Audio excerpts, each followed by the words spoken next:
now. Muli po, ito po yung lingkod na si Buddy Ariel Ibarra. Nababati po sa inyo ng isang magandang gabi. At ngayon po ay narito po tayo ngayon sa church at tayo po ay magdala. Ito po ang programang Apostolic Back to the Bible kung saan po ay nangangaral ang salita ng Diyos mula sa banal na kasulatan. At bago po tayo mag-umpisa ay pakinggan po natin ang awiting Kumapit Ka Lang.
Ngayon po ay mapakita po natin yung ating mga kasama rito sa church, ang ating mga elder, yung ating mga kapatiran, mga kapatid.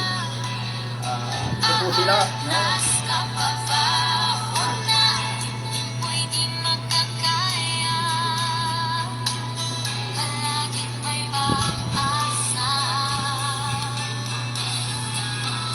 Gabi mga kapatid. Parang ako sa lahat. Matigas ang kawayan. Iboy, magandang gabi po. Sa TV, Alinis. Yan.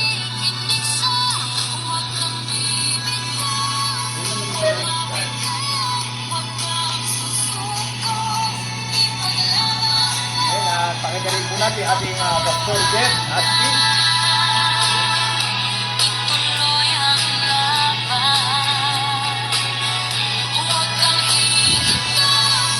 Mga kaibigan at mga kapatid, yan po ang binubuo ng samahan ng programang Apostolic Back to the Bible at yan din po ang naging mga kaibigan at mga kapatid.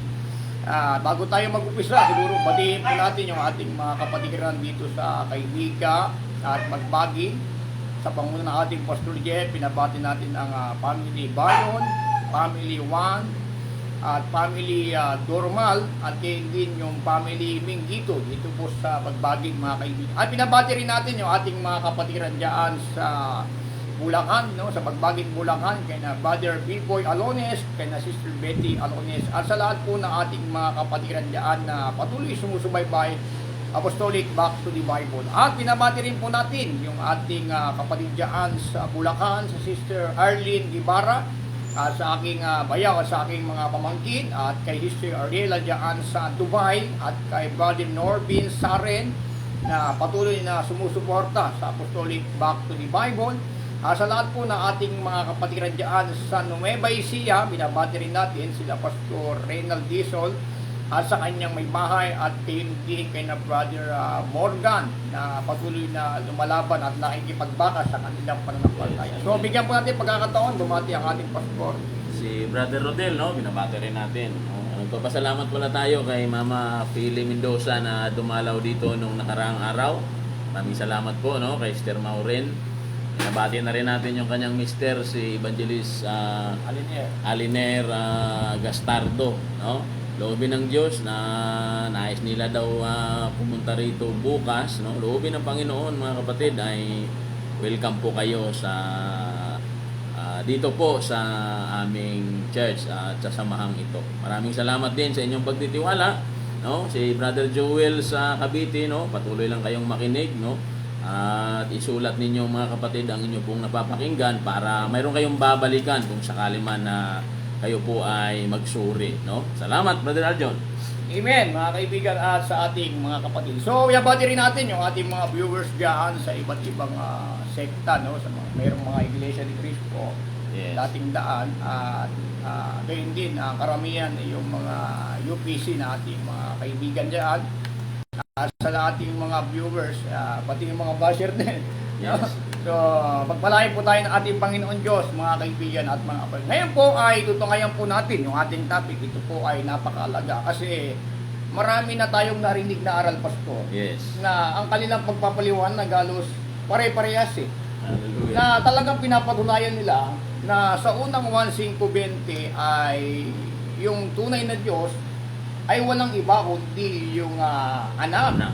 Ngayon mga kaibigan, ito nga ang sinasabi nila na pamatay sa atin, no? Na parang baga na pag ito'y binanggit ng unang 1:5:20, talagang maiipit na tayo at wala na tayong masasabi tungkol diyan sa talata na yan, mga kaibigan. Ngayon po, ay ang sabi po ni Apostol Pablo sa ikalawang Korinto 4:4, sabi rito ay ganito: na binulag ng Diyos ng sanlibutan ito ang mga pag-iisip ng mga hindi nagsisisampalataya upang sa kanila'y huwag sumilang ang kaliwanagan ng Ebanghelyo ng kaluwalhatian ni Kristo na siyang larawan ng Diyos. So, mga kaibigan at mga kapatid, kaya pala hindi maunawaan ito kasi merong nagbubulag eh. Yes. Yun ang problema, mga kaibigan. Merong nagbubulag para ang katotohanan ay hindi po natin masabi, mga kaibigan at mga kapatid. At napakahalaga na pag-uusapan po natin ang tungkol po sa unang 1:5:20 at sa unang at sa 1:17:3.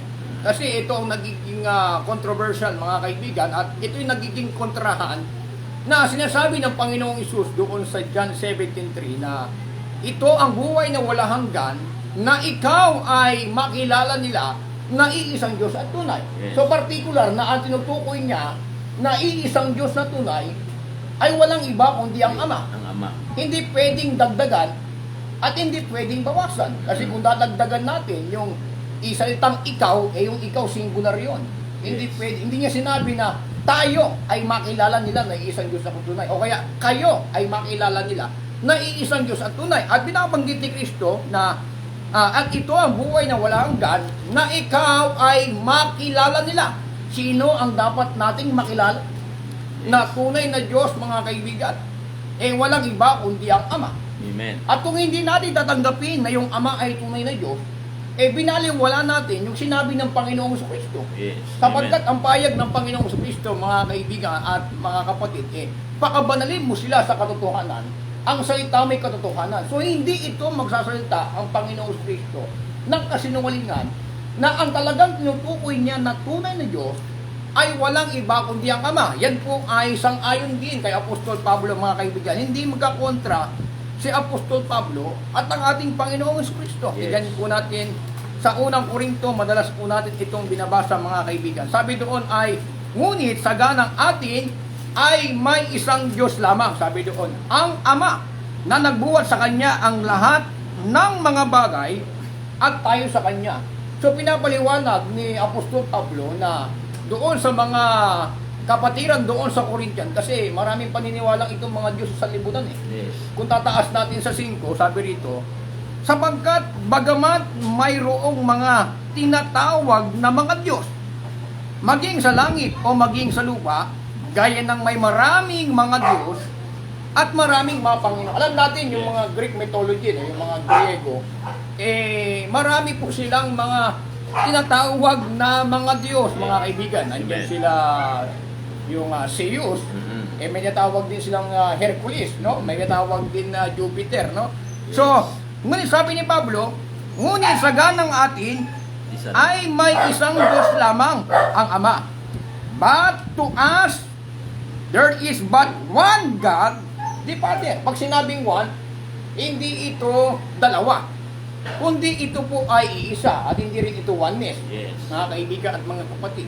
Ngayon, kung tunay na Diyos nga ang Anak at ang Espiritu Santo, ang dapat ang payag ni Pablo ay, ngunit sa ganang atin may isang Diyos lamang, ang Ama, ang Anak at Espiritu Santo. Kung Diyos yung Anak at Diyos din ang Espiritu Santo, pero particular na tinutumbok ni Apostol Pablo na yung iisang Diyos lamang ay walang iba kundi ang Ama. Yes. At hindi siya kumukontra sa sinabi ng ating Panginoong Kristo, mga kaibigan, at sa ating mga kapatid, no? Amen.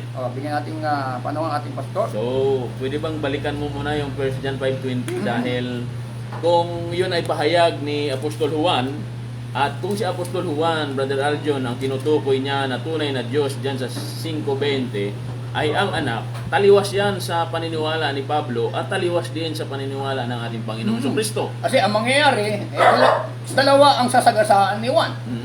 Unang-una, ang ating Panginoong Kristo na siyang absolute na nagtuturo ng katotohanan, at gayon din si Apostol Pablo na nagsasabi rin na ang tunay na Diyos ay walang iba kundi ang Ama. Ngayon Yes. po, mga kaibigan, Sige, basahin natin, no, sa alang-alang sa unang Juan 5:20 na ito siya sabi nila pamatay. Pero ito, mga kaibigan, mga kapatid, tingnan niyo po.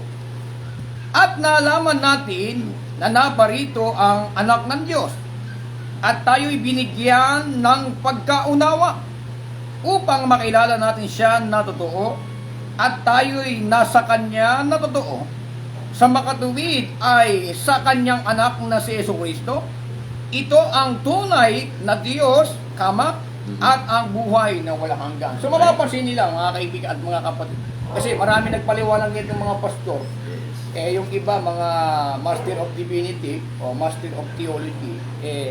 Ang tinutukoy raw dito na tunay na Diyos ay walang iba kundi yung anak. Yan din ang paniniwala ng mga Trinitarian. Alam naman natin, ang mga Trinitarian, mga kaibigan, pagdating sa Biblia, talagang malalim sila sa pag-aaral at nag-aaral din po sila ng Grego at Hebrew. No?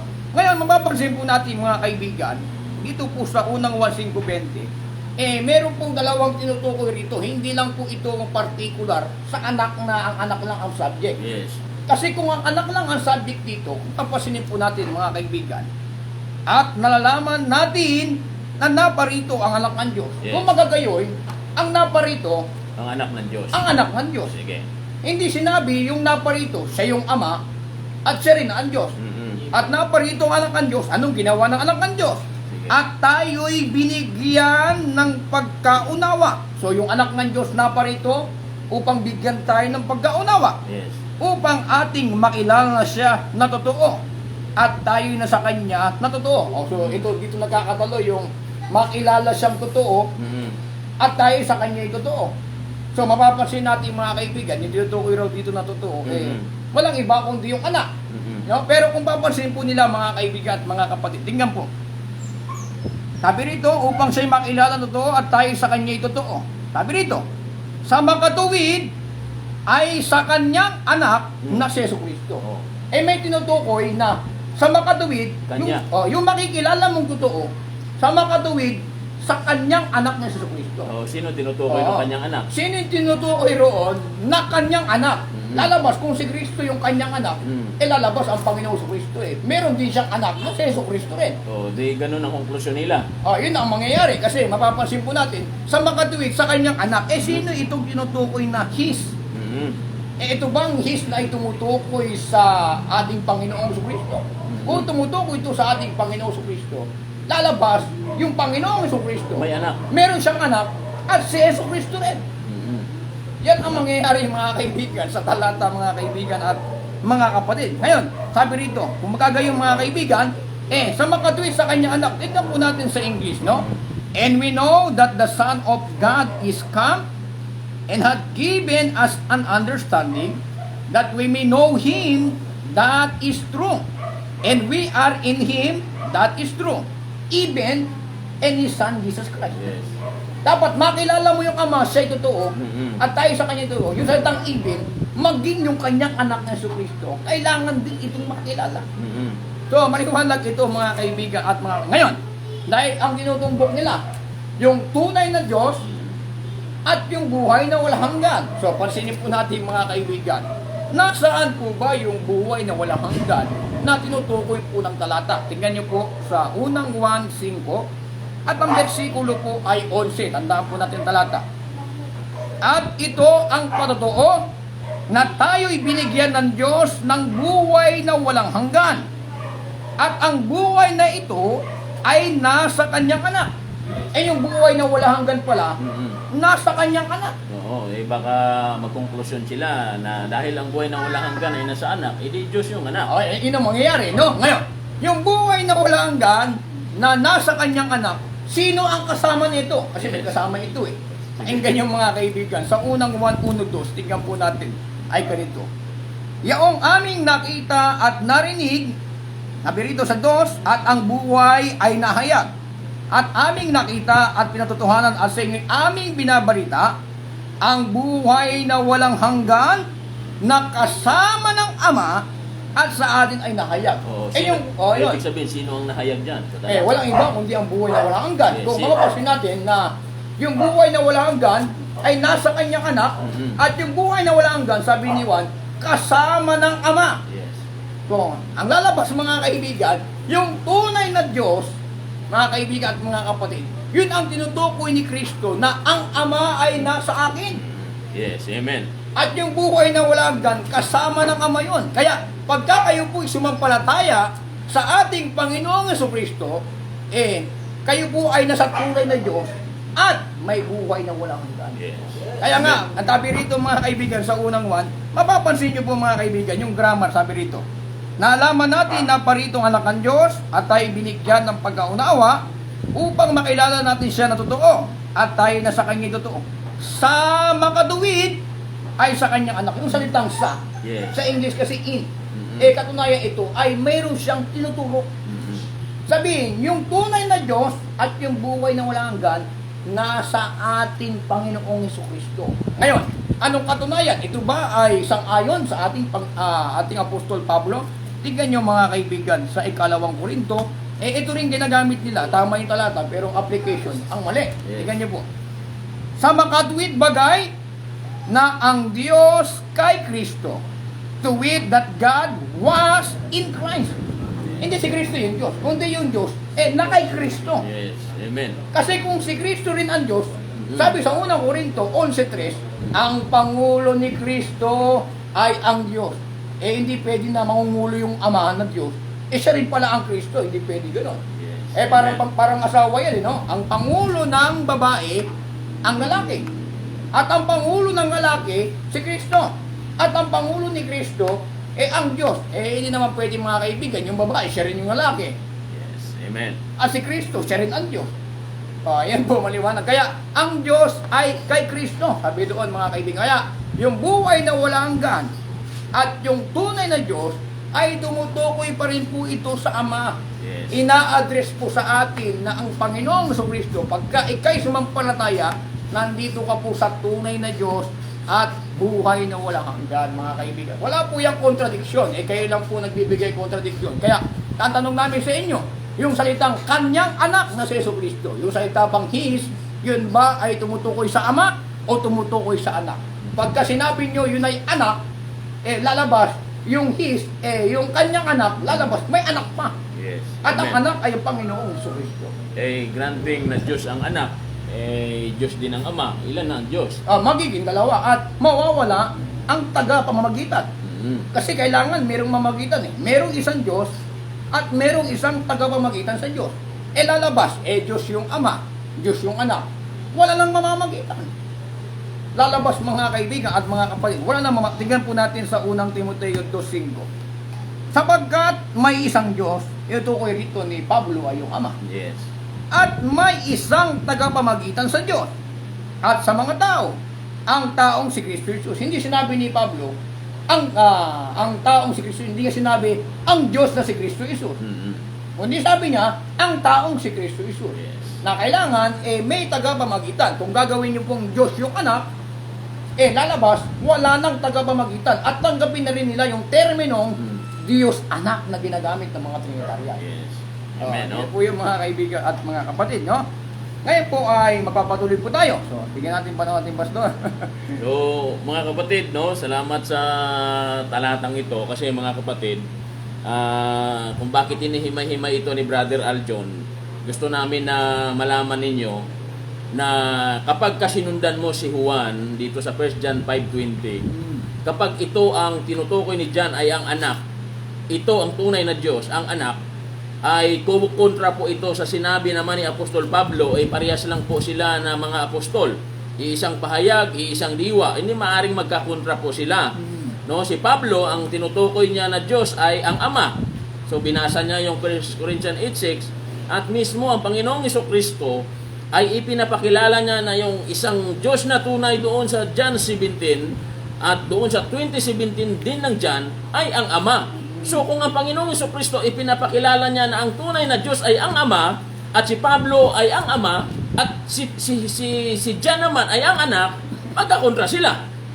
Magkalaban sila. Magkalaban sila. Hindi naman ganon, mga kapatid. No? So, hindi natin pinaglalaban yung Biblia. Kaya nga, doon sa talata, sinabi ni Brother Aljon, no, na yung pinapakilala talaga ng 1 John 5:20 doon sa kanyang anak no? May salitang kanyang. Ito ang tunay na Diyos.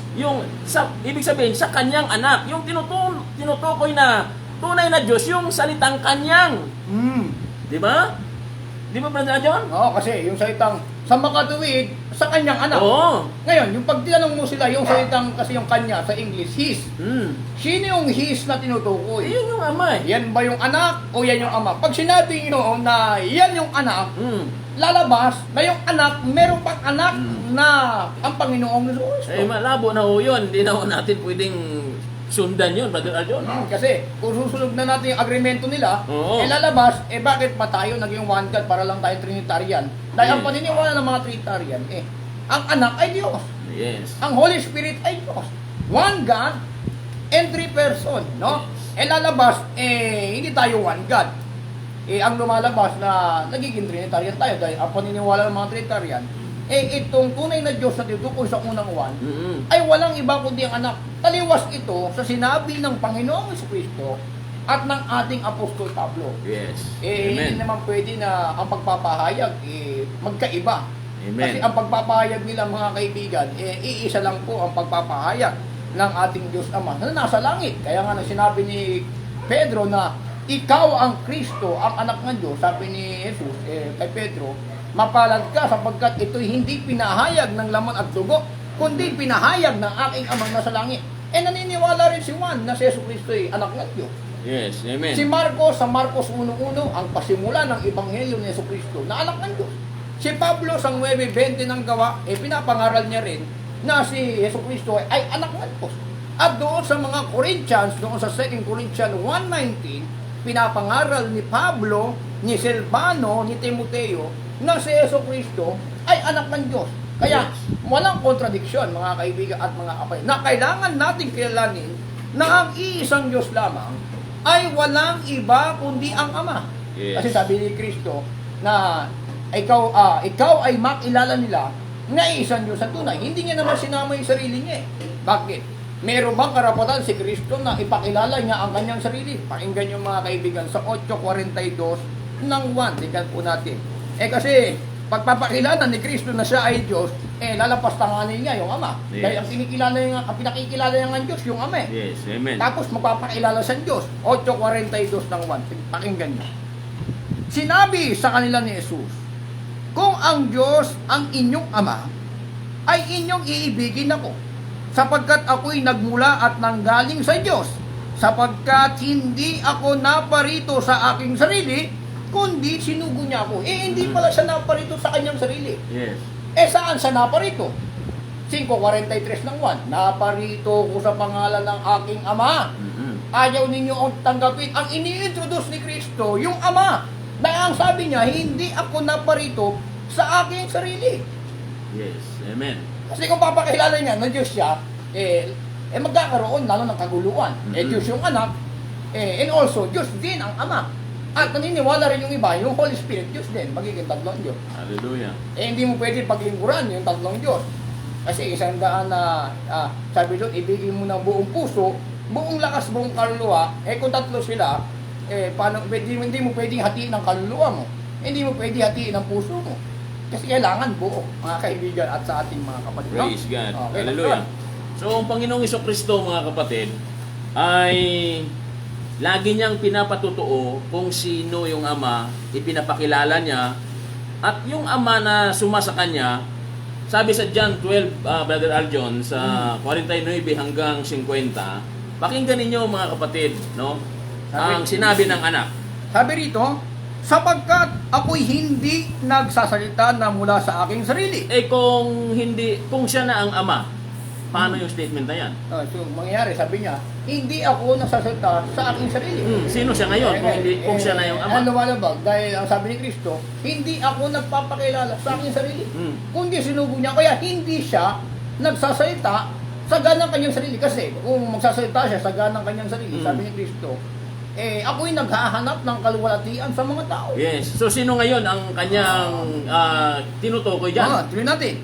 Kundi ang ama na nasa akin ay nagsugo, ay siyang nagbigay sa akin ng utos kung ano ang dapat kong sabihin at kung ano ang dapat kong salitain. Yes, amen. Ito kasi ay propesiya doon sa Deuteronomio Yes. 18:18 na siya ay hindi magsasalita ng kanyang saganang sarili. Yes. Kung ano ang iniutos ko sa kanya, ito ang kanyang sasabihin. At ito'y katuparan sa ating Panginoong Jesucristo. Na ang Amen. sabi niya, hindi ako nagsasalita sa aking sarili. Sabihin niya, wala itong salita sa kanyang sarili. Bakit? Kasi yung bawat salitain niya, tingnan natin sa 8:40.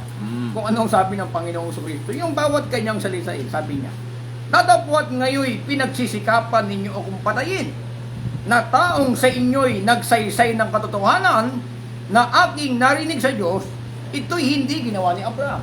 Yung sinasaysay niya palang katotohanan, narinig niya sa Diyos.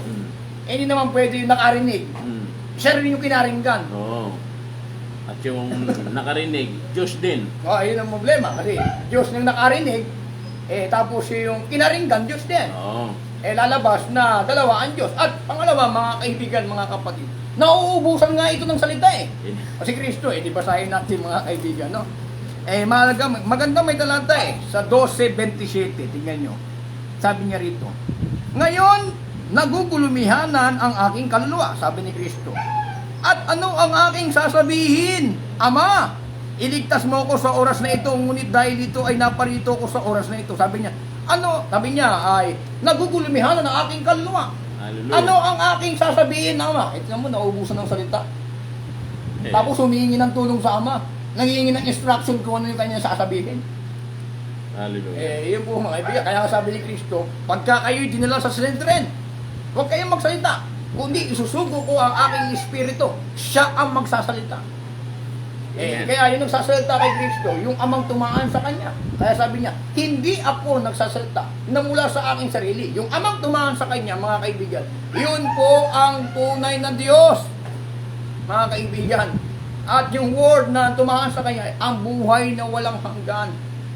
Kaya maliwanag po yan. Kaya pag sumampalataya ka kay Yesu Kristo, kompleto ka na. Nasa tunay na Diyos ka na, at meron ka pang buhay na walang hanggan. Yan po ang makakamit natin mga kaibigan at mga kapatid. Kaya hindi namin binabaliwala yung pangalan Jesus Christ. Yes. Kasi pagka tinanggi mo si Jesus Christ, tinanggi mo yung Ama na tunay na Diyos at itinanggi rin yung anak. Yes. Ilalabas pagka tinanggi mo yung anak, magiging Antikristo. Ang definition nila sa Antikristo, mali Yes. Pag Amen. tinanggi mo raw si Kristo ay Diyos, Antikristo ka. Saan mo nabasa sa Biblia yun? Hallelujah. Na Antikristo ka. Yung ba ang tamang kahulugan ng Antikristo? Pakinggan yung mga kaibigan. Kasi pag magsalita sila, walang talata Hallelujah. Lumalabas, nagkukwento sila, yung sinasabi nila, walang talata. Pagka hindi ka raw naniwala na si Jesus ay Diyos, yung anak ay Diyos, pag hindi ka nanimpaltaya, Antikristo. 2:22, pakinggan nyo. "Sino ang sinungaling, kundi ang tumatanggi na si Jesus ay siyang Kristo? Ito ang Antikristo, sa makatuwid ay ang tumatanggi sa Ama at sa Anak." Yes. Hindi tayo Antikristo kasi hindi naman natin tinatanggihan yung Ama at yung Anak, at hindi namin tinatanggi na si Jesus, siya ang Kristo, siya ang Mesaya na tagapagligtas. Maliwanag po yan mga kaibigan at mga kapatid. Kaya pinakikilala ng ating Panginoong Kristo na ang tunay na Diyos ay walang iba kundi ang Ama. Ngayon, mga kaibigan, para tayo po ay magkasundo, kung tunay na Diyos yung anak, may Diyos bang namamatay? May Diyos bang nagugutom? So, ang Diyos natin ay walang kamatayan. Ang Diyos ba, mga kaibigan, ay ipinapanganak? Merong bang pasimula ang Diyos? Kasi ang paniniwala nila, yung anak ay Diyos namatay yung anak, din lalabas na namamatay ang Diyos. At nagugutom ang Diyos. At napapagod pa nga, umupo pa nga rin sa balon ni Jacob Si Jesus nang napapagod ay umupo siya sa balon ni Jacob. Meron palang Diyos na napapagod. Hindi po yan, hindi po ganyan ang Diyos. Ang Diyos po ay hindi napapagod, no? 40:28 ng Isaias. Tingnan niyo, napapagod ba ang Diyos? Tingnan niyo po mga kaibigan at mga kapatid. Pag gagawin niyo po ang Diyos yung anak, mangyayari nito, napapagod yung anak, lalabas, may Diyos palang napapagod. Kontra ito sa sinabi ni Isaias, 40:28. Yes. Amen. Hindi mo baga naalaman, sabi ni Isaias, hindi mo baga narinig, ang walang hanggang Diyos, sa kanila may pasimula Ito, walang hanggang Diyos to Tuloy po natin, ang Panginoon, ang may lalang ng mga wakas ng lupa. Hindi nalalanta o napapagod man, walang makatarok ng kanyang unawa. Ito palang Diyos na mula sa walang hanggan. Hindi nalalanta, hindi napapagod. Si Kristo nang siya ay naglalakbay mga kaibigan, napagod siya Yes. No? Si Kristo natulog yung Diyos hindi natulog to Babasahin natin mga kaibigan, ang Diyos di natulog. Baka sabihin nila, wala tayong talata na sinasabi, no? Awit 121, no? Ito po ang sabi mga kaibigan, verse 2. Sabi dito, ang saklolo sa akin ay nanggaling sa Panginoon na gumawa ng langit at lupa. Hindi niya titiisin ang paamoy makilos. Siya'y nag-iingat sa iyo ay hindi iidlip. Narito siya'y nag-iingat ng Israel, hindi iidlip, ni matutulog man. Si Kristo nakatulog Hallelujah. Natulog siya sa bangka Ang tanong ba, Brother Aljon, pwede ba natin sambahin yon yung natulog, namatay, na napagod? Hindi natin pwede sambahin yun kasi tao yun No? Ayan, sinasamba natin mga kaibigan. Sabihin niyo, bakit sinamba si Jesus? Doon sa 2:11 ng Mateo. Tingnan natin mga kaibigan, bakit siya sinamba? Pakinggan niyo po natin, no? Sa 2:11, sabi rito. At nagsipasok sila sa bahay. Ito yung mga wise men na nakita nila yung sanggol, no? Sabi rito. At nakakita nila ang sanggol na kasama ng kanyang inang si Maria. At nangagpatira pa sila at nagsisamba sa kanya. At pagbukas nila ng kanyang mga kayamanan ay inihandog nila sa kanya ang mga alay na ginto at kamanyan at mira. Yung mga wise man, nagandog ito ng mira Mga kayamanan para sila ay makatulong sa pagpapalaki kay Kristo. No, kasi ito yung kinikilala nilang hari ng mga udyo. Ngayon, sinamba ba si Kristo o si Jesus? Yung sanggol, sinamba ba dahil siya ba ay Diyos? Tignan po natin mga kaibigan sa konteksto ng talata. Nabasa po natin ang 2:11, taas po natin sa 2 at ang bersikulo po ay 1. Nang ipinanganak nga si Jesus sa Bethlehem ng Judea, sa mga kaarawan ni Haring Herodes, narito ang mga pantas na lalaki ay nagsidating sa Jerusalem mula sa silanganan na nagsisipagsabi, saan naroon ang pinanganak na hari ng mga Hudyo? Sapagkat aming nakita ang kanyang bituin sa silanganan, naparito kami upang siya'y sampain. Ano yung hinahanap ng mga wise man? Ang hinahanap ng mga wise man, hari ng mga Hudyo. Yes. Saan pinanganak ang hari ng mga Hudyo? Naparito kami upang siya'y sampain. Kaya yung sa 2:11, nang nakita nila yung sanggol kasama ni Maria, nagpatira pa sila at nagsamba. Sinamba ba si Jesus dahil Diyos siya? O sinamba siya dahil hari ng mga Hudyo? Sabi nga ni Herodes doon sa mga pantas, pag nakita nyo yung hari ng mga Hudyo, sabihin nyo sa akin, sasamba rin ako. Kita nyo mga kaibigan at mga kapalso. Kasi pinapalitaw nila yung pinanganak Diyos. Dapat, ang lalabas si Maria, Diyos din.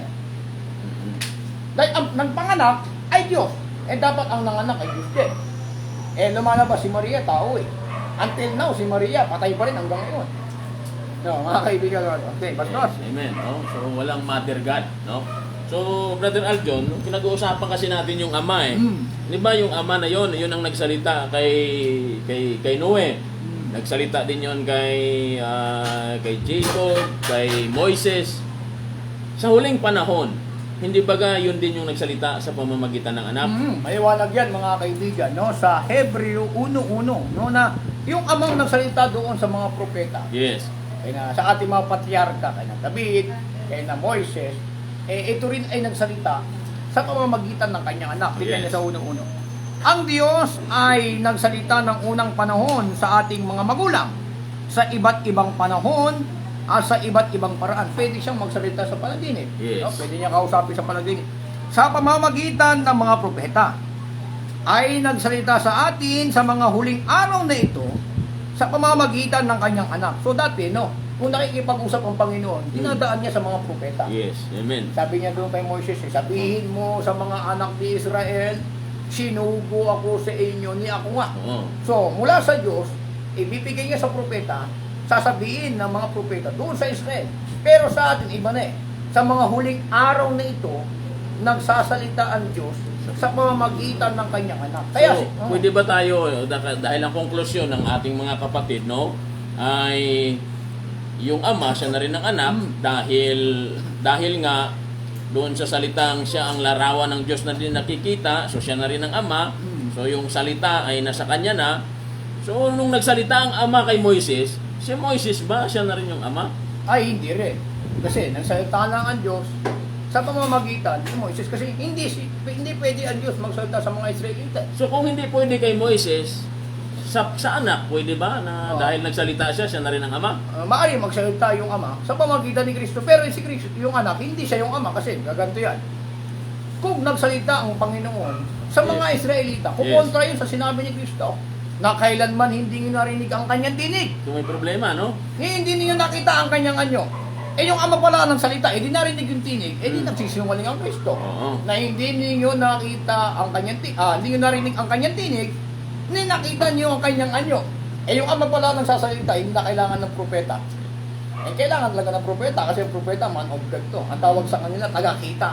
Kung anong kanilang marinig, sasabihin nila. So, kailangan pa rin mga kaibigan, ng propeta at sa pamagitan ng kanyang anak, nakakapagsalita ang ating ama dahil sabi ni Kristo, hindi ako nagsasalita mula sa aking sarili. Yes. Kaya ibig sabihin, kung nagsasalita doon sa mga propeta, yung ama, yung sasalita din kay Kristo, yung amang tumatangan sa kanya eh. Kaya sabi niya, hindi ako nagsasalita mula sa aking sarili. Kaya nagsasalita ang ama sa pamamagitan ng ating Panginoong Kristo. Yes. Napakalinaw po yan mga kaibigan. At yan ay walang contradiction. Praise God. Siguro kung hindi pa nila maintindihan ito, ewan ko na lang. Hallelujah. So, kung i-conclude mo, Brother Aljon, ang iyong paniniwala, ang monotheism, yung isang Diyos ay ang Ama. At yung anak, ano siya? Mga kaibigan, mga kapatid. Para sa ating mga kapatid Ayun. na mga sumusubaybay. Ayun, maliwanag na. Magandang tanong yan. Yes. Kasi ang monotheism ay tumutukoy ito sa ama. Kasi yung Okay. mono, sa Greek word, dalawang salita ito eh. Yes. Monos, na ang kahulugan ay alone, single, absolute one. Ito'y tumutukoy sa ama. Yes. At yung Theos ay tumutukoy ito sa Diyos. Yes, No? Kasi amen. salitang Grego itong Theos. No? Oo. Kasi Ngayon, magkakontra talaga tayo. Kasi tulad halimbawa, yung monotheism mo ay ang Ama, magkakontra talaga sa paniniwala nila. Kasi yung Isaiah 9:6, yung bata ay Diyos. Yung ipinanganak ni Maria ay Diyos. So ang monotheism nila, ang anak. ay, At magiging yung kontra yun. monotheism mo, ang Ama. So ano ba ang totoo? Hindi naman pwedeng monotheism ang ama. Yes. Ang anak, no? Kasi yung anak, kailan ba umiral ang anak? Nang sinabi ni Kristo na, ito, sinisita kong anak. Siya kong lubos na kinalulog. Ngayon, kailan ba umiral yung anak na ito? Na yung natutukoy natin dito, yung pinanganak ni Yes. Maria na anak no? Tingnan po natin sa Lucas 1:35. Tingnan po natin mga kaibigan. So, Kasi sabi ni Maria, paano kung manganganak? Yes. Wala pang nakasiping sa akin na lalaki. Sabi ng angel, sabi niya. Yes. Sinabi ni Maria sa angel, paano mangyayari ito? Sa ako'y hindi nakakilala ng lalaki kasi yung salitang nakilala, sa Griego yan, itong kahulugan nito, hindi nakasiping. Napalitan nila ng mga salita, no? Yes. Ngayon, sumagot ang anghel at sinabi sa kanya, bababa sa iyo ang Espiritu Santo at liliman ka ng kapangyarihan ng katastaasan. Kaya naman ang banal na bagay ay ipinanganak na tatawaging anak ng Diyos. Yung pagkapanganak pala kay Yesu Cristo, sabi ni Maria, hindi ako nakasiping ng lalaki. Sabi niya, liliman ka ng Espiritu Santo. Sabi doon, at yung pinanganak na bagay ay tatawaging anak ng Diyos. So doon umiral ang anak. Ngayon, kung ang anak ay monotheism, siya ang tunay na Diyos, magiging kontra yun sa sinasabi ng ating Panginoon Kristo na yung ama lamang ang makilalang tunay. Kasi ang pagkaunawa nila dyan, yung Ama mismo yan na nagkatawang tao. Lumalabas, kung ang ama ang nagkatawang tao, Yes. sino pa yung amang tatawagin niya? Kasi dito sila nagkakaproblema sa God was manifest in the flesh. So tingnan natin mga kaibigan, no? Pagbigyan natin sila. Sa unang Timoteo 3:16, tignan po natin, no? Kasi sa Interlinear Greek, kung Yes. sa Interlinear Greek talaga babasahin natin. Yes. Yung salitang manifest, sa Interlinear Greek, ito ay revealed. Mm. Hindi siya manifest, kundi revealed ang nakalagay sa Interlinear Greek. Kung meron silang Interlinear Greek, no? Yes. Tuloy po natin. Sabi rito sa 3:16. And without controversy, great is the mystery of godliness. God was manifest in the flesh. Sa American Standard, He was manifest in the flesh. Eh, sino itong He na tinutukoy na ito? Na He was manifest in the flesh. Kasi ang translation ng American Standard. Kasi ang Tagalog nitong King James Version na ginagamit natin, kinuha ito sa American Standard. Yes. Hindi ito literal translation ng King James Version. Kasi God was manifest. Ngayon, kung magagayong mga kaibigan, pag dinagnan natin sa Tagalog, ang Diyos ay nahayag sa laman. Yes. So, mismo ba ang Diyos ang naging laman? Yun ang paniniwala nila. Kasi kung ang Diyos mismo ang naging laman, Yes. wala na silang sasambahin sapagkat ang Diyos ay Espiritu. Mm. Bakit sabi ni Kristo, sambahin ninyo ang Ama sa Espiritu? Siya na pala yung God na nahayag sa laman. Mm. So, yung God na... Lumalabas, wala silang pagsamba ng araw na yan dahil Espiritu ang pinapasakba. Yes, amen. So, naging anak na. Yung God the Father, dahil siya yung Diyos na nagkatawang tao, ay naging anak. No, hindi pwede yun kasi nga, Wala ng ama, anak na. kasi kung mabanggitin natin mga kaibigan na yung Ama ang nagkatawang tao, Mm. taliwas ito sa sinabi sa unang buwan na nalalaman natin na parito ang anak ng Diyos. Oh. Hindi sinabi yung Ama. At katunayan mga kaibigan, yung anak talaga ang nag-anyong lamang sa larin eh. Mm. Hindi yung Ama eh. Basahin natin sa 8:3 ng Roma. Ito madalas po natin pinabasa pero uulitin po natin uli, no? Yes. Sapagkat ang hindi magawa ng kautusan na mahina sa pamamagitan ng laman, sa pagsusugo ng Diyos sa kanyang sariling anak na nag-anyong lamang sa larin. Pagkasugo yung banggit yan, hindi naman pagkatawang tao. Ayun nga. Kasi pagsusugo ng Diyos sa kanyang anak na nag-anyong lamang sa larin. Ngayon, Yes. nang sinugo niya yung kanyang anak, ano ang unang kalagayan ng kanyang anak? Anak ng Diyos. Diba?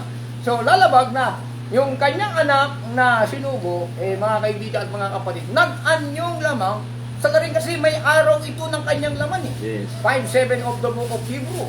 Nasa mga araw ng kanyang laman, siya'y tumatawag doon sa makapangyarihan sa lahat na makapagliligtas sa kanya sa kamatayan.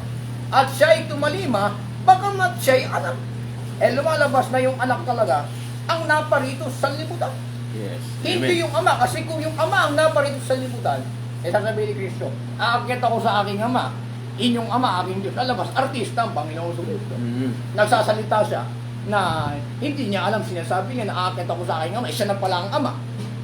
At siya na rin pala ang Diyos na kanyang aakyatin. Yes, At amen. ang Diyos na yon, dinudiyos niya eh. Aking Diyos, Inyong Diyos. inyong Diyos. Kung Diyos niya yung ama, sumasamba rin siya ron. Dahil sabi ni Kristo, sinasamba namin, nakikilala namin ang sinasamba namin. Sabi niya doon sa 4:29 ng 1. Sabi niya doon sa Samaritana, sabi niya, sinasamba namin ang nakikilala namin ang sinasamba namin. Ngayon, hahanapin ng Ama ang tunay na mananamba sa Espiritu Kantuanan. Kasi kung hindi sasamba si Kristo, ano ginagawa niya sa templo? Kakain ng ice cream. Hallelujah. So maliwanag kasi sa kanila, Brother Aljo, na si Jehovah, ito ang anak, siya ang Jehovah na nagkatawang tao. Yung talagang maliwanag doon sa kanilang paniniwala. Lalabas si Jehovah, nagbago ang pangalan. Yun. Kasi hindi pwede, complex na ang pangalan ni Jehovah, na talagang Jehovah. Mm. Hindi pwede magbago yun. Nagkatawang tao, pag nagkatawang tao si Jehovah, katawan lang man, ang nag-iba lang naman yung anyo niya eh. Mm. Si Jehovah pa rin yun. Yes. Bakit naging Jesus? Ang katunayan, yung ginagawa nila, naging Jesus. Mm. Akala ko ba yung ama, siya rin ang anak? Bakit magkaiba na ng pangalan? Yun ang mangyayari. Hindi pwede na iisa pero magkaiba ng pangalan. Yes. Wala akong nabalitaan na gano'n, na iisa pero magkaiba ng pangalan, no? Kaibigan at mga kapatid. Ngayon, Hallelujah. so maliwanag na yung tunay na Diyos na Ang Ama. nanahan kay Kristo Yes. ay walang iba kundi ang Ama. Ngayon, meron tanong ang ating mga kapatid, no? Paano ba nananahan yung Ama kay Kristo? Mm. Kasi yung Ama nasa langit eh. Mm. Literal ba yun? No? Tapos paano siya mananahan? nasa langit pala yung Ama. Kaya sabi ni Kristo, ang Amang nagsugo sa akin, sumasa akin. Pinapatunayan natin dito sa programa na ito kasi ang programa natin hindi bias to eh. Yes. Dapat kontrahin din natin sarili natin at tayo rin sasagot eh. Hallelujah. Pinapaliwanag natin, yung Ama nasa langit. Tapos nasa kanya pala. Paano yun mga kaibigan at mga kapatid? Tingnan niyo Tapos po. pag naipit, omnipotent. Ano yung nangyari, no? Tanong, ano ba ang yung omnipotent? Kasi ang omnipotent, at yung tukoy nila, omnipresent. Pag sinabing omnipresent, nasa lahat ng dako. So ano ba yung nasa lahat ng dako? Yung ababang mismo o yung espiritu ng Ama? Yun ang nasa lahat ng dako. Kasi sabi ni David, pupunta ako sa Sion, nandun ka. Paano ang anak? Sabi niya, ang anak ba omnipresent? Lalabas mga kaibigan, kung omnipresent yung Ama, dalawa na sila omnipresent. Yun ang mangyayari. Hallelujah. Kaibigan mga kapatid, pwede yung Ama sa langit, pwede siyang nasa lupa kasi omnipresent siya. At pagka omnipresent ka, kahit maraming masama, nandun ka pa rin. So hindi katutol na ang Ama ay nasa lahat ng dako. Yung kanyang espiritu, Okay. nasa kalat ng dako. Paano yung anak? Yung anak, naatili itong nasa lupa. Omnipresent ba siya o omnipotent? Hindi. Hindi omnipresent ang anak. Oo. Kasi kung omnipresent ang anak, nawawala-wala pala yung anak. Oo. Tapos omnipotent, makapangyarihan, sabi niya, my Father is greater than I. Kung makapangyarihan siya, mas nakita pala yung Ama sa kanya, hindi siya omnipotent. So kung hindi siya omnipotent, ano siya? Ang ating anak, mga kaibigan, mga kapatid, may sarili itong buhay. Yes. At ang sabi niya, yung aking sinasabi, narinig ko sa Diyos. Wala siyang sarili niyang sinasabi. Kasi sabi niya, kung magsasalita ako sa ganang aking sarili, ang patotoo ko ay ito. So dahil may buhay siya, namatay yung buhay na yon. Hindi ang Ama namatay. Mga kaibigan, maliwanag yun na yung anak ang namatay. Kasi kung omnipresent pala siya, pwede siya nakapako, pwede rin siya sa langit. Hallelujah. So nakikita na natin yung kaibahan, mga kapatid, no? Kasi omnipresent Ngayon, paano ba nanaan yung Ama sa anak? Kasi ito Yes. ang gusto nila marinig kung paano. Yes. Painggan niyo po sa 4:18 ng Lucas. Ito po ang sabi ng mga kaibigan. Tandaan po natin ng talata. Ito po ay maliwanag. Sumasa akin ang Espiritu ng Panginoon sapagkat ako'y pinahiran niya upang ipangaral ang mabuting balita sa mga lupa. Sino ba tinutukoy Yan, na? sabi ni Kristo, sumasa akin ang Espiritu ng Panginoon. Ngayon, mga kaibigan, sino ang tinutukoy rito? Walang iba kundi ang Panginoong Kristo. Di ba ito rin ang hula sa Isaias? Sa 61 ng Isaias, verse 1. Ano ang sabi ng Isaias, no? Ay ganito. Ang Espiritu ng Panginoong Diyos ay sumasa akin. Kaya tamang sinabi ni Kristo, ang Yes. Ama ay sumasa akin. Ang Ama ay tumatahan sa akin. So sino ang tunay na Diyos? Yung suma sa Kanya o yung pinananahanan? Yung tunay na Diyos ay walang iba kundi yung Amang tumatahan So sa mali ba yun, sa aming mga kapatid? No? So pinapatunayan namin na ang tunay na Diyos, yun yung nananahan sa anak. No? So ang nananahan sa anak, hindi mismo ang Ama na espiritu na Yung talagang Ama na, kasi ang Ama, nasa lahat ng dako. ang Ama kasi sa Psalms 115 verse 3, Yes. sabi doon ang Panginoon ay nasa mga langit, kanyang ginagawa ang kanyang ibig. Kahit nasa langit ang Ama, kung ano ang gusto niyang gawin, makagawa niya. Yes. Dahil Amen. sa kanyang espiritu. So isang talata pa, Brother Aljon, pinapatunayan natin na ang suma sa Kanya, espiritu ng Ama doon sa Matthew 3:16 Basahin Napakaliwanag doon hanggang 17 Tingnan Maigi, ninyo. basahin po natin, no? Hindi mismo ang Ama, mga kapatid. At nang mabautismuhan si Jesus pagdakay umahon sa tubig, narito nangabuksan sa kanya ang mga langit. At nakita niya ang Espiritu ng Diyos na bumabang tulad sa isang kalapati. Ano yung nakita niya? Espiritu ng Diyos Tuloy. na lumalapag sa kanya. So maliwanag mga kaibigan na ang Espiritu ng Diyos yung lumalapag sa ating Panginoong Kristo. Yes. Kasi nga mga kaibigan, mga kapatid, kung sasabihin natin na ang Kristo ay Diyos kasi sumasa kanya ang Diyos, ang Diyos ay nakayusi rin Sabi doon sa 7:6 ng gawa, nakayusi, ang Diyos ay sumasa kanya. Nakayusi pala ang Diyos. Lalabas na si Yose ay Diyos din. Yes. Hallelujah. Yun ang mangyayari, mga kaibigan, mga kapatid. Yung tunay na Diyos, mga kaibigan, ay walang iba kundi ang Ama. yung amang tumatahan sa kanya, yun ang tunay na Diyos. Ginagawa siyang tahanan ng Ama sa Espiritu. Ngayon, pag ginawa siyang tahanan ng Ama sa Espiritu, anong sabi ni Pablo doon sa unang Korinto 6 at ang versikulo po ay 17. Ngunit ang nakikisama sa Panginoon ay kaisang Espiritu niya. Kaya yung Ama, kaisang Espiritu niya na yung anak. Yes. Ang nakikisama sa Panginoon, kaisang Espiritu niya. Kaya yung taglay ni Kristo, Espiritu yun ng Diyos, mga kaibigan. Kaisang Espiritu siya ng Ama, sapagkat yung Ama ay nananahan sa Kanya. Ginawa siyang tahanan ng Ama sa Espiritu. Kahit tayong mga tao Yes. tahanan tayo ng Diyos sa Espiritu. Amen. Amen. Bakit? Paano ba makakatahan ng Diyos sa atin? Sa unang 1, pakinggan nyo mga kaibigan at mga kapatid. Dito po sa 3 at ang versikulo ay 24. Ang tumutupad ng kanyang mga utos ay mananahan sa kanya. At siya ay sa kanya. Dito'y nakikilala natin na siya'y nananahan sa atin sa pamamagitan ng Espiritu na kanyang ibinigay sa atin. Makakatahan pala ang Diyos sa pamamagitan ng Espiritu ang kanyang ibinigay sa atin. Yung Ama makakatahan kay Kristo sa pamamagitan ng kanyang Espiritu. Doon nakakatahan. Hindi mo pwede ikulong yung Ama sa isang katawan. Bakit mo ikukulong yung Ama? Sabi ni David, langit na mga langit, hindi ka magkasya. Hindi pala siya kasya sa langit na mga langit. Sabi ni David, anong bahay ang igagawa ko sa iyo? Sapagkat ang Panginoon ay Panginoon ng langit at lupa, sabi ni Pablo. Hindi tumatahan sa gawa ng kamay ng tao. Tayo gawa tayo ng Diyos, kaya siya tumatahan. Hindi naman tayo gawa ng tao. Amen. So ano masasabi mo sa sinasabi nila na 100%, 100% human, 100% God? Ayun, mga kaibigan, mga kapatid, no? 100 fully man Yes. narinig ko Tapos fully God. Sigurado sila, may pangangatyapang. Inaasar pa tayo na 100% Diyos, 100% tao. Ngayon, sino yung Diyos na tinutukoy nila na 100%?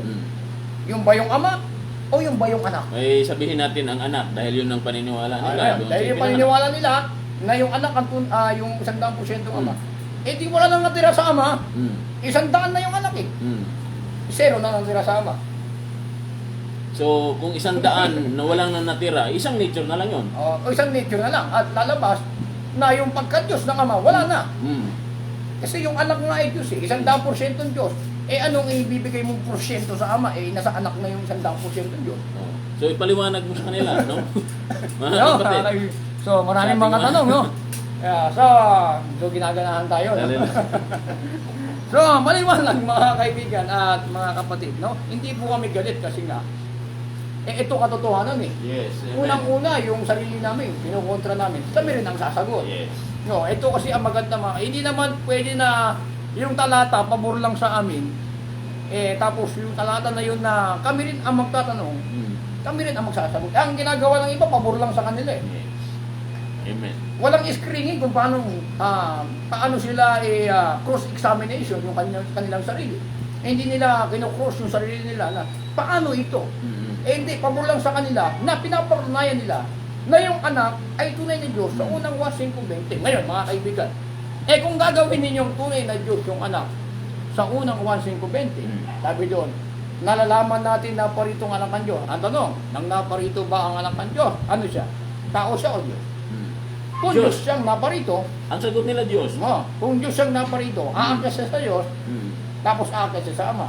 Lalabas na magiging dalawa ang Diyos. Ang lumalabas mga kaibigan, baliktad Tayo raw ang may paniniwalang dalawa ang Diyos. Samantala ang paniniwala nila sa John 17:3, ang Ama ay Diyos. At sa unang 1:5:20 ay Diyos. Tapos sasabihin nila kami may paniniwalang dalawa. Di ba sila ang merong paniniwalang dalawang Diyos? Ayun na yun, kalat na kalat ngayon Kasi kung gagawin mo Diyos yung Ama, Diyos yung Anak, sino pa ang mamamagitan? Wala na. Walang taga-mamagitan. Parehas na Diyos May isang Diyos, sabi ni Pablo, at may isang taga-mamagitan sa Diyos at sa mga tao. Ang taong si Kristo Jesus. Hindi mo na pwede palitan yung salitang ang taong si Kristo. Yan ang nakasulat sabi ni Pablo. Huwag higit sa bagay na nasusulat. Pagka humigit ka sa bagay na nasusulat, sabi ni Solomon, masusunduan kang sinungaling sa 34 hanggang 5 ng Kawikaan. Yes. Nakasulat Amen. po yan, mga kaibigan. So kaya daw dalawang Diyos natin, pinaghihiwalayin mo daw eh. No, ay problema Bawal daw. no. Pinag-iwalay daw namin na Diyos yung Ama. Tanong mga kaibigan, yung Ama ay may sariling buhay sa kanyang sarili. Mm.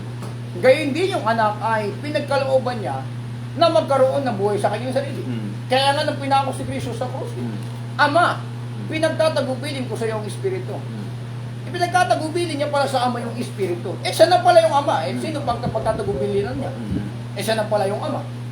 Sino kausap At niya? ang lumalabas, sila ang pinag-iiwalay nila. Mm. Kasi nang napako yung anak, Mm. yung Ama raw na umakyat sa langit, di sila ang napaniniwalang hiwalay. Iniwan. Yung isa naman, tumalikod. Mm. Parang traitor ata yung gagawin. So yung anak nakapako, namatay, iniwan ng ama. Iniwan daw ng Ama. Kasi kung hindi iwan ng ama, hindi mamamatay. Kasi ang sabi nila, 61, one of the book of Isaiah. Oh. Sabi doon, ang langit ay yung luklukan. O paano niya nga iiwan? Tapos, Dahil luklukan niya yung langit, lupa. Tapos, ang lupa, tungtungan ng kanyang paa. O sige nga, paano niya maiwan? Ang mangyayari nyo, si Kristo, siya lang yung paa. Mm. Kasi siya yung nasa lupa eh. Akala ko ba, ang Diyos nila, walang kamay, walang paa. Di ba si Kristo ay larawan ng Diyos? Mm. Kung larawan ng Diyos si Kristo, kung anong meron si Kristo, meron din ang Diyos. Paano may kamay si Kristo? Ay, may kamay si Kristo eh. Kasi sabi doon sa Lucas, siya ay nagpalabas ng demonyo sa pamamagitan ng daliri ng Diyos. Hindi mo daliri ang Diyos. At kung walang kamay ang Diyos, ang sumulat ng 10 utos ang Diyos eh. Yung kanyang daliri. Lalabas kung wala siyang daliri, walang 10 utos. Oo. Kasi walang sumulat. Pero sabi nila, Brother Aljon, huwag daw natin questionin ang Diyos kasi ganun talaga, walang kamay. Hindi mo ba pwede questionin ng Panginoon na walang kamay, walang paa? Sabi niyo si Kristo ay larawan ng Diyos na hindi nakikita. Mm. Ngayon pa mga kaibigan, ang Diyos pala ay hindi nakikita, Mm. pero meron siyang larawan. Mm. At makikita mo ang Diyos doon sa kanyang larawan. Mm. Si Kristo, merong kamay, merong paa. Di ba ang paniniwala nyo kay Kristo ay Diyos? Mm. Di naniniwala kayo ang Diyos may kamay, may paa, tinuli, napagod, nakuwaw. Sabihin nila, walang kamay ang Diyos. Yes. Daliri ng Diyos. Sabi doon may puso nga ang Diyos eh. So hindi nila pinaproblema yon kasi aral nila yon. Bakit ikaw mo problema? Hindi kasi pagka sinabi mo ang Diyos ay walang katawan. Yes. Kalapastanganan yun. Kasi sabi doon, lalangin natin ang tao ayon sa ating larawan, ayon sa ating wangis. Yung salita kasi doon na larawan, doon sa Hebrew, silim yun eh. Mm. Pag ginignan mo sa Colossus 1:15, katumbas yun na ang anak ay larawan ng Mm. parehas sa Hebrew, kung gagamit sila ng Septuagint Bible, Greek, from Old Testament Greek and New Testament Greek. Yun yung sinali ng mga Septuagint, 70 scholar. Yes. Ngayon, pag tinignan mo sa libro doon na salitang larawan, katumbas siya ng Colossus 1:15 na larawan. Ngayon, kung ang Diyos ay walang kamay, walang paa, walang tuhod, lalabas, mukha siyang penguin. At hindi si Kristo yon. Hindi, si Kristo yun. Yun mga kaibigan, kalapastanganan sa Diyos yun eh. Yes, Sabi ng Diyos, siya'y kumpleto eh. Ako'y kumpleto, sabi niyo sa awit, no? Ako'y nabusog, hindi ko sasabihin ko, ako'y magutom, sapagkat ako'y kumpleto, sabi ng Diyos. Yes. Paano magiging watang-wata ang katawan ng Diyos? Tayo nga, merong katawan, siya pa kaya sarili niya, hindi niya mabigyan. Amen. Yung katawan. So yung programa mo magiging hamon lang sa kanila. Lalabas, ginagawa nilang alien ng Diyos kasi may naniniwala na mga atheista na ang Diyos ay alien. Yun daw na dumilim doon kay Abraham, spaceship daw yun. No? Makalain mo aral yan mga kaibigan. No? Kaya, litong-lito na yung ating mga kapatid. Meron po talagang iisang Diyos, Mm. walang iba kundi ang Ama. So mayroong personal na nagtanong sa akin, Brother Aljon nalilito na raw siya kasi mula pagkabata itinuro sa kanya na ang Panginoong Kristo talaga, yun talaga ang Ama. So ano ang mapapayo daw natin sa kanya? Hindi kasi natin sila masisisi kasi nga, ang gamit nila, Isaiah 9:6. Yes. Maigi, basahin natin yung ginagamit nila para pagmayan na yung anak ay Diyos. Yes, At para yung makatulong anak baka ay sakaling Ama, nakikinig. No? Sakaling nakikinig yung ating kapatid. Sa Isaiah 9:6, no? Yung isang mga ngaral, nagkabaliktad pa sa 9 binanggit niya. Painggan nyo. Sapagkat sa atin ay ipinanganak ang isang bata, At sa atin ay ibinigay ang isang anak na lalaki. At ang pamamahala ay maatang sa kanyang balikat. At ang kanyang pangalan ay tatawagin kamanga-manga, tagapayo, makapangyarihan Diyos, walang hanggang Ama, Pangulo ng Kapayapaan. Sa 7, ang paglago ng kanyang pamamahala at ng kapayapaan ay hindi magkakaroon ng wakas. Sa luklukan ni David na kanyang kaharian upang itatag at upang alalayan ng kaatulan at ng katwiran mula ngayon hanggang sa magpakailanman, isasagawa itong sikap ng Panginoon. Yeah. So ito palang Isaiah 90, yung batang pinanganak. Ito pala ay maghahari sa luklukan ni David. Ngayon, kanino patungkol yung maghahari sa luklukan ni David na isang batang ipinanganak? Pinaliwanag po ito ni Lucas. Pakinggan niyo po sa Lucas 1:21. Sabi rito ganito. At narito, maglilihi ka sa iyong tiyan at manganganak ka ng isang lalaki, tatawagin mo ang kanyang pangalang Jesus. Siya ay magiging dakila at tatawaging anak ng kataas-taasan. At sa kanya'y ibibigay ng Panginoon ang luklukan ni David na kanyang ama, at siya'y maghahari sa ang kanyang magpakailanman at hindi magkakawakas ang kanyang kaharian. Yes. So, ito ay tumbok sa Isaiah 9:7, no, na ibibigay yung kaharian kay David. Ngayon, mga kaibigan. So, pinapakita na yung pangalan hindi naman yung bata At ang pangalang itatawag mo sa kanya, kamanga-manga, makapangyarihan Diyos, walang hanggang Ama, Pangulo ng Kapayapaan. Kaya yung pangalan ng bugtong ng anak ng Diyos, doon ka sasampalataya. Kasi sa pangalan ng bugtong ng anak ng Diyos, yun ang tunay, ayun ang dakilang Diyos, kamangha-manga, tagapayo, walang hanggang Ama. Yung pangalan. Anong katunayan na kailangan sumampalataya doon sa pangalan ng anak ng Diyos? Kasi yung ibinigay na pangalan, walang hanggang Ama, kamanga-manga, tagapayo, makapangyarihan Diyos, walang hanggang Ama. Kailangan sampalatayanan mo yung pangalan ng anak ng Diyos. Dahil ng mighty God, everlasting Father, and the peace of Prince, no? Tutukoy doon. Tignan po natin sa 1:3-18. Tignan po natin mga kaibigan at mga kapatid. Kasi kung yung pinanganak mismo ay Diyos, sasampalataya ka doon sa ipinanganak, hindi na sa kanyang pangalan. 3:18 of the book of John, ang sumasampalataya sa kanya, walang iba kundi ang anak, ay hindi hinatulan. Hindi hinatulan, ang hindi sumasampalataya ay hinatulan na, sapagkat hindi siya sumasampalataya sa pangalan ng bugtong ng anak ng Diyos. Ano bang meron doon sa pangalan ng bugtong ng anak ng Diyos? Di ba ito ang mighty God, everlasting Father, and the peace of the Prince of Peace, no? Itong tutukoy ni Isaiah. Yes. Kaya Amen. pag sumampalataya ka rito, meron kang mighty God and everlasting Father. Kaya nga, na kay Hesus Kristo, ang tunay na Diyos at ang buhay na walang hanggan. Pag sumampalataya ka kay Hesus Kristo, nasa tunay na Diyos ka at may buhay na walang hanggan. Yes, amen. Sapagkat yung Ama na tunay na Diyos, kasama yun ang buhay na walang hanggan. Nanahan yun kay Kristo. Yes. Mga kaibigan at sa ating mga kapatid. Yun po ang tinutukoy, gabi doon, sa makatuwid sa, yung salitang in his, no? Yung in, yung sa, tumutukoy yun sa meron siyang tinuturo. Yes, amen. So, Tinuturo niya yung anak na nasa anak ang tunay na Diyos at buhay na walang hanggan. Sapagkat sabi ni Kristo, ang Ama ay tumatahan sa akin, ang Ama ay nasa akin. yes, amen. No? So, ang sabi naman nila, Brother Aljon, na ikinig sila, tama naman daw yung turo mo.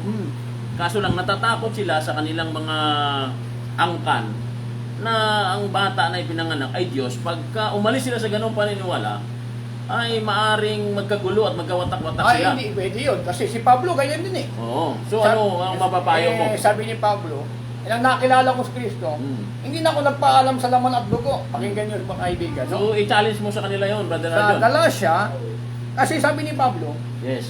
ako'y nangunguna sa reliyon ng mga Hudyo. Kita mo, maraming mga Hudyo, pero si Pablo ang nangungulo. Yes. Pero ang ginawa ni Pablo, pakinggan niyo mga kaibigan. Sa 1, at ang versikulo po ay 14. Ako'y nangunguna sa reliyon ng mga Hudyo, ito sa Galatia, na higit kaysa marami sa aking mga kasinggulang, sa aking mga kababayan. Palibasa ito toong masikap ako sa mga salit-saling sabi ng aking mga magulang. Yes. Kita mo yung kanyang, yung salit-sabing sabi ng kanyang magulang. Pinangahawakan niya talaga yun. Ngayon, tuloy po natin. Ngunit, nang minagaling ng Diyos na siyang sa akin ay nagbukod, buwat pasat ka ng aking ina, ako'y tawagi sa pamamagitan ng kanyang biyaya. Tuloy natin. Nahayag ang kanyang anak sa akin upang siya'y aking ipangaral sa gitna ng mga itil. Pagkarakay, hindi ako sumangguni sa laman at sa dugo. Maliwanag mga kaibigan. Nang nakilala po ni Pablo, no, nahayag sa kanya yung anak ng Diyos, mga kaibigan, mga kapatid. Hindi siya sumangguni sa laman at dugo. Hindi siya nagpaalam sa tatay at nanay niya nang nakilala niya yung anak ng Diyos na si Jesucristo. Bagamat pinangahawakan niya yung salit-saling sabi ng kanyang mga magulang. Kasi sabi ni Pablo, sa Pariseo at Pariseo, Pariseo ko. Doktor ako ng kautusan. Pakinggan niyo mga kaibigan.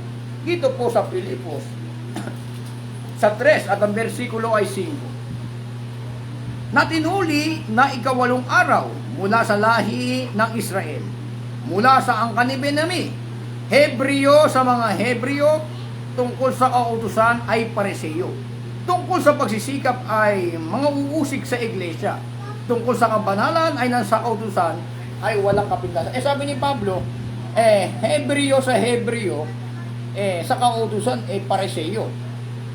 Pinangpanghawakan ni Pablo yung salit-saling sabi ng kanyang mga magulang. Nakilala niya si Kristo, binitawan niya yung paniniwala ng kanyang magulang. Nang nakilala niya si Kristo, naayag sa kanya yung kanyang anak, sabi niya, hindi ako sumangguni sa laman at sa dugo. Hindi siya nagpaalam sa tatay niya. Kaya nga sabi ni Kristo, sabi doon ng kanyang alagad, Panginoon, susunod ako sa iyo. Hayaan mo munang ilibing ko yung aking patay. Sabi ni Kristo, hayaan mong ilibing ng patay ang kanyang kapwa-patay. Walang nag-aararo na tumitingin sa kanyang likuran. Kailangan susunod ka. Kung talaga susunod ka kay Kristo, kailangan sumunod ka. Dahil sabi ni Pablo, inari kong sukal at dumi lamang upang tamuin ko si Kristo. Maigi, basahin po natin, no? Sa Filipos, ito po ang sabi ng ating Apostol Pablo sa 3:8. Tingnan niyo po. Oo nga, at lahat ng mga bagay ay inari kong kalugihan dahil sa dakilang kagalingan ng pagkakilala kay Kristo na Panginoon ko, na alang-alang sa Kanya'y tiniis ko ang kalugihan ng lahat ng mga bagay at inari kong sukal lamang upang tamuin ko si Kristo. Yung lahat ng bagay, inari niyang sukal at dumi. Yung nakilala niya si Kristo. Kaya, hindi na siya nagpaalam doon sa kanyang magulang kasi nga, gagawa ka ng kalooban ng Panginoon, magpapaalam ka, Nay, ako ay magiging born again. Maaari ka bang pigilan ng magulang mo No, makita mo ang katotohanan tapos nagpaalam ka. Anak, mga kulto yan, huwag kang maniwala dyan. Maaari ka bang pipigilan yung kaligtasan na natagpuan mo?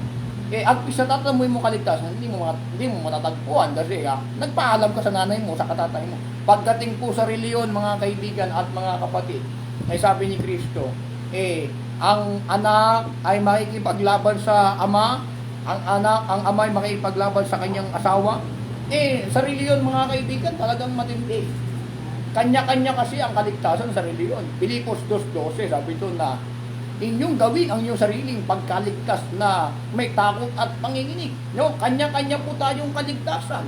Ezekiel 14:14, si Job, si Daniel, si Noe ay naroon, hindi sila magliligtas ng kanilang anak na babae o anak na babae na lalaki, kundi ililigtas lamang nila ang kanilang sariling kaluluwa ayon sa kanilang katingan. Pagdating po sa kaligtasan, mga kaibigan, individual po ang kaligtasan. Si Pablo, dahil nahayag sa kanya si Kristo, ayaw na ni Pablo na siya ay mapigilan pa, mga kaibigan. Kaya kung magpapapigil ka, mga kaibigan, mga kapatid, nalaman mo ang katotohanan, pinipigil ka ng kamag-anak mo.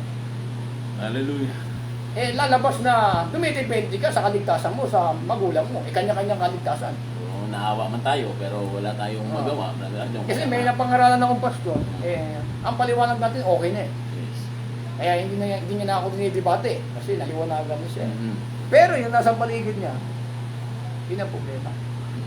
Kaya nga, ang tinayo ng Diyos, iglesia. Hindi niya tinayo yung organisasyon na samahan ng tao. Kasi pag samahan ng tao, nandiyan yung pagkakampi-kampi, magulo.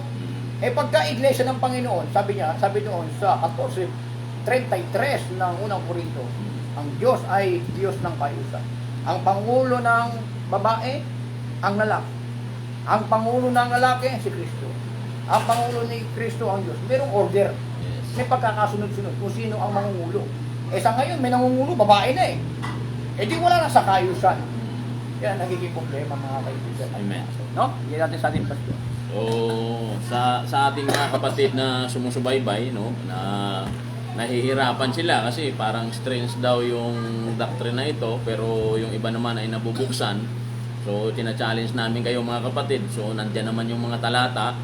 At tayo, nagpapasalamat nga tayo, may mga ganitong programa kasi kami, hindi tayo pwedeng sumamba sa isang Diyos na 100% human, 100% God eh. No, ipinagbabawal po tahasan ng Biblia na kahit ang mga anghel sambahin, eh lalo na yung tao. No? So yung 100 human, dahil ipinasok mo yun sa Diyos, paano mo maisipirit yun? Hindi sumasamba ka automatic sa isang Diyos na may 100% human na pagkatao at mayroong tinatawag na 100% na pagka-Diyos. No? Walang problema sa pagsamba mo sa Diyos. Eh paano yung pagsamba doon sa 100% human dahil ipinasok ng dual nature? Yun ang problema. Yun ang problema natin mga kapatid. Eh, mali yung pagsamba yun eh. No? Saka unang-una, yung dual nature na, inventong aral to eh. Yes, amen. Hindi aral ng Biblia ito eh. At sa dami nagpaliwanag ng unang 1.520, eh lahat sila nagkasundo na yung anak tunay na Diyos, eh, sabihin, dito lang mga narinig na yung tunay na Diyos na dito sa unang 1.520 ay walang iba kundi ang Ama. Eh kasi makikinig ka sa ibang programa, yung unang 1.520, yung anak pa rin. Makinig ka rin sa pinakamagaling, anak pa rin. Ay, nasa atin ang original. Kasi ang original sa atin, ibig sabihin, hindi tayo nangopya, no? Mga kaibigan at mga kapatid. At naniniwala kami na tayo ay tumitindig sa monotheism. Yes.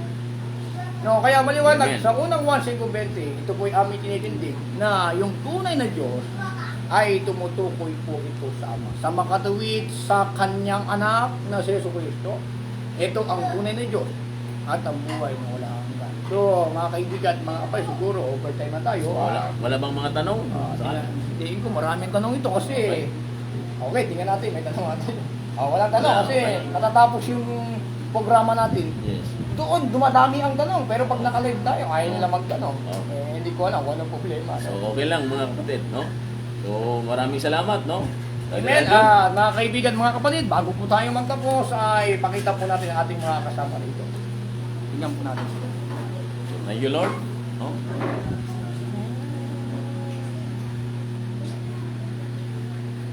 Yan po ang ating mga gwapo at mga gandang mga kapatiran.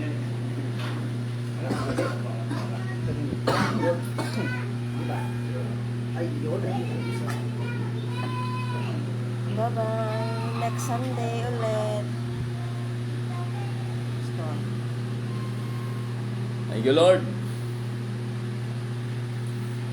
Amen, mga kaibigan at mga kapatid. Muli po ay magkita-kita po tayo sa araw ng linggo, alas 6 ng gabi hanggang alas 7 ng gabi. Pagpapatuloy po natin ang ating topic tungkol po sa mga bagay na yan, mga kaibigan. Kaya po namin ito ay sinasabi sa inyo, hindi para insultuhin yung inyong paniniwala. So, ibig lang po namin na ipangaral ang katotohanan. Kung ano ang nasa Biblia, kung ano nakasulat. Kasi, pagka inyo pong ilabanan ng katotohanan, unang-una kalaban nilang Panginoon. Sabi ni Kristo, ako ang daan ng katotohanan at buhay. At muli po, sumahati po ang biyaya. Ito po muli ang inikod na si Valerie Ibarra. Bumabati po sa inyo ng isang magandang gabi. Ito po ang Apostolic Back the Bible. Maganda.